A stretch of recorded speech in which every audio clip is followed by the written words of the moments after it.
I'll tell you what, we in Michigan are really feeling the ramifications of the inconsistency of the announcements.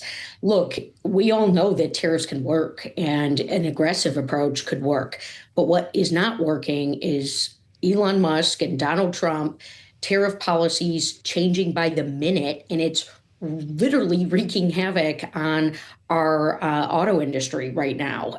We don't have rules of the road. The headlines in Detroit are palpable: layoffs, freezing of hiring. The fact that the smallest businesses, let's say you're in the widget space, you're making parts components, and you need to have price controls on materials. You have to be able to get your customers, obviously, sometimes a larger supplier or even an original equipment manufacturer. You need to be giving them guaranteed and locked in prices. So production orders are stalling. And with that, it's very disruptive. I am hearing this directly from manufacturers who I have worked with my entire career. It's a headache. And all we're saying is, let's just not wake up every day to a new announcement. Where's the deal for Michigan? We don't have that deal right now. You listen to our friends in labor, and they're saying, "Hey, maybe this could be optimistic for us, if we could get jobs back in factories." But we need to see that, and we're not. It's frustrating, and it's honestly just not how you do this. Over 55 tariff announcements in the first 100 some days of this administration. It's causing a lot of late nights and a lot of uncertainty. And guys, this is one of the reasons I put up my hand to run for the United States Senate, as Gary Peters is retiring at the end of the term. Yeah. I'll be running for the United States Senate in Michigan next year. Well, of course, doing so in a state that President Trump was able to win in 2024, in part on messaging around tariffs. Do you get the sense from Michiganders, Congresswoman, that they feel that they were misled by his policy promises, or just that it's not having the effect that the voters thought it would?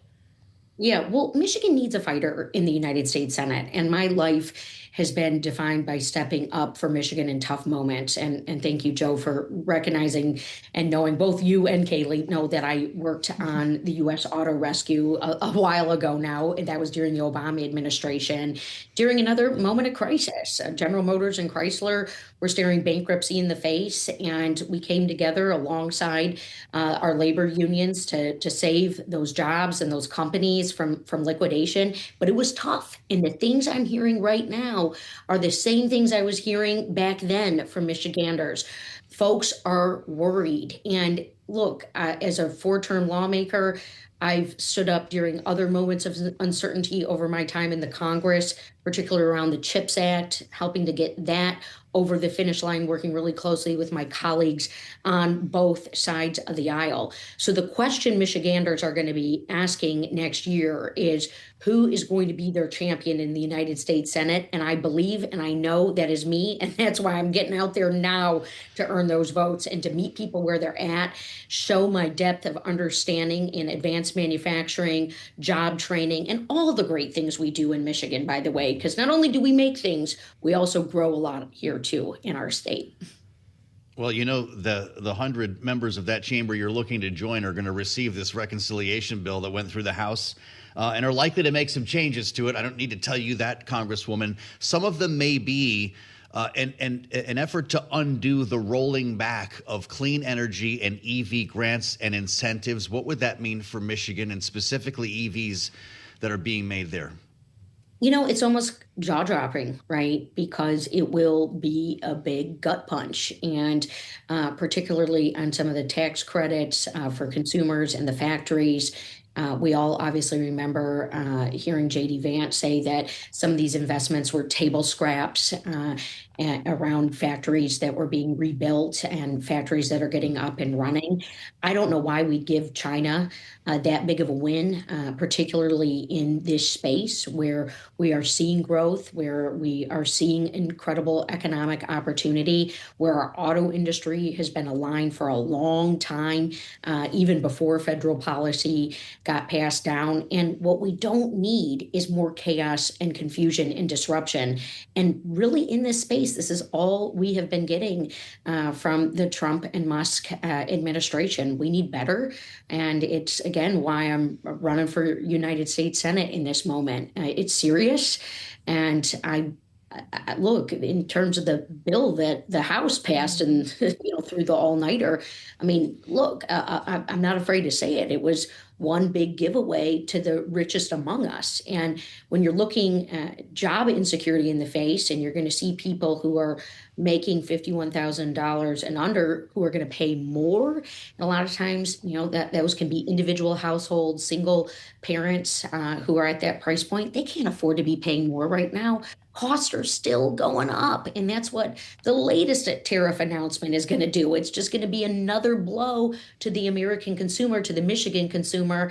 And I'm going to tell you right now, the folks in my state, they don't want cuts coming down to Medicaid. They can't afford it. They don't want to see job insecurity. It's rattling people, especially when that grocery bill sometimes, and unfortunately, is going on a credit card because folks are being squeezed. We need to focus on costs. We need to take this seriously. That should have been in this bill, and it's not. Well, so with the things you just mentioned, not just the changes to Medicaid, but SNAP benefits as well, the rollbacks of subsidies from the Inflation Reduction Act, how much are you anticipating, Congresswoman, that the bill that returns to the House after the Senate is done with its work is actually going to look very different in those areas? Well, I'm going to be looking for the support for Michigan's economy and Michigan's workers. And yes, the essential programs like Medicaid that a lot of our hospitals rely on to function. And it's very nerve-wracking, particularly as we look further north in Michigan and the impacts that will have on Michigan's medical community. You mentioned SNAP, and I'm a longtime member of the House Education and Labor Committee.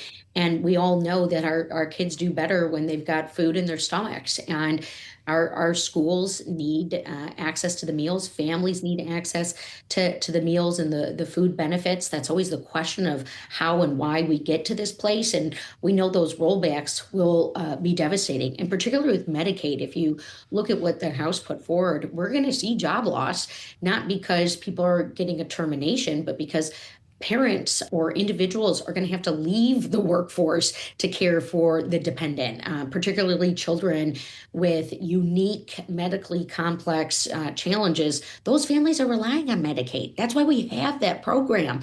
And I'm over here trying to get full funding for special education so the school districts in Michigan don't have to rob Peter to pay Paul. I know as a United States Senator, that will give me the platform to be able to push legislation like that through. That's the goal. We're 50 years into not having full funding for special education in the United States of Michigan. I've sat down time and time again with Michigan schools, and this is an issue I care about because I work on Michigan economic issues, and it impacts families.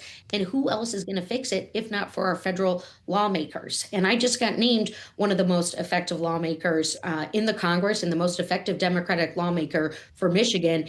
And again, running for United States Senate because this is a tough moment. Michiganders need a fighter. They need someone who will get things done. And friends, that's me.